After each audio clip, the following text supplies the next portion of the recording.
Hello and welcome back to the Engage project. This is part 6 in the update, so without further ado, let's see what's happened since the last one. First things you might have already noticed, there's obviously been some grass laid, got a signal box on the layout, and with the addition of 2 signals in this one as opposed to 1 in the last update. So I'll talk you through what the plan is. So this signal box is obviously the model of the one of the blue anchor at the West Somerset Railway. This signal box will obviously be renamed for the layout.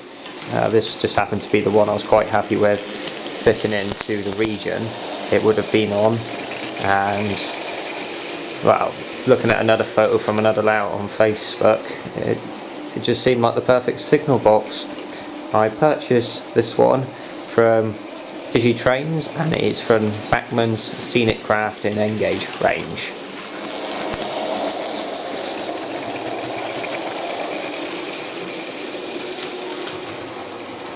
So I have started experimenting with some grass.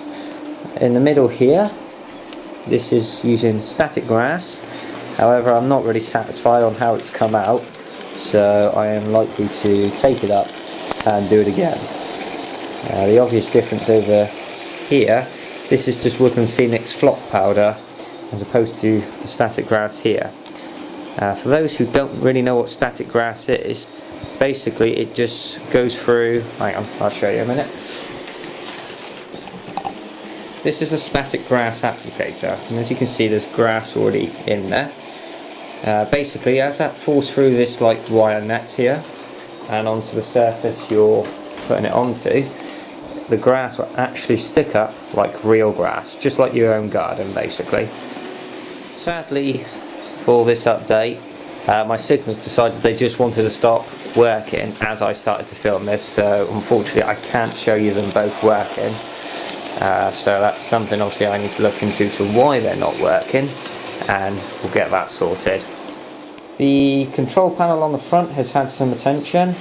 That's some new wall plugs attached to it, but I'm reconsidering to redesign how I've really attached this to the board, because as you can see there, it kind of works alright, but it's not really that strong, and I'd like it to be obviously a secure structure. I don't want it to be suddenly lent on and then for it to suddenly fall on the floor. The back seam board has been cut. This is not how it's going to be positioned. It's actually going to be a curved back seam, and it'll literally just go along and curve round like it's tried to over there, but obviously I've got nothing to support it, so it's probably not the best way to illustrate how it's going to be. I've already cut it to height, and at the moment it's had 2 coats of primer and undercoat to protect it. I just need to do the other side, because obviously it's still bare wood and I don't want it to warp or anything. The next thing I need to do for this, which will be the next job I do, is going to be cutting battens to go along the front of the back seam board, which just spontaneously fell over as I showed you, and then that can be secured to the layout. And there's going to be a big change in the power control for this layout. I am converting it to digital, and I've already bought the Gagemaster Prodigy Express Beginners Pack, and it is a nice system to use already. I haven't done too much with it. Controller's nice and light for handheld, obviously. I've obviously got the command station, which is no bigger than that. I've only converted 1 loco at the moment to digital out of the entire fleet, and that is my Railfreight 60, which you would have seen running in previous videos. The only other engine is my Sound Castle, which will mainly be used for rail tours, but the intention is to convert the layout to digital and sound fit some of my engines.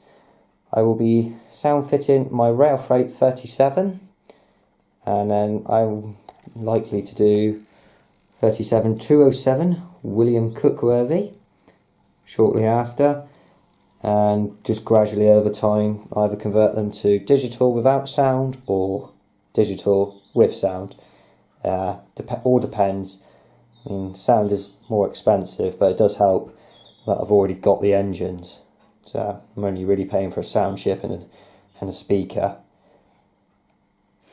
Well, that's it now really for this update. Thank you for tuning in. Updates are probably going to be slow and steady throughout the year, because obviously I'm balancing this between work and stuff going on in my life. But stay tuned to the YouTube channel, subscribe and press the little bell next to the subscribe button to make sure you receive notifications on the next video. So without further ado, I'll see you on the next update. Thanks for watching.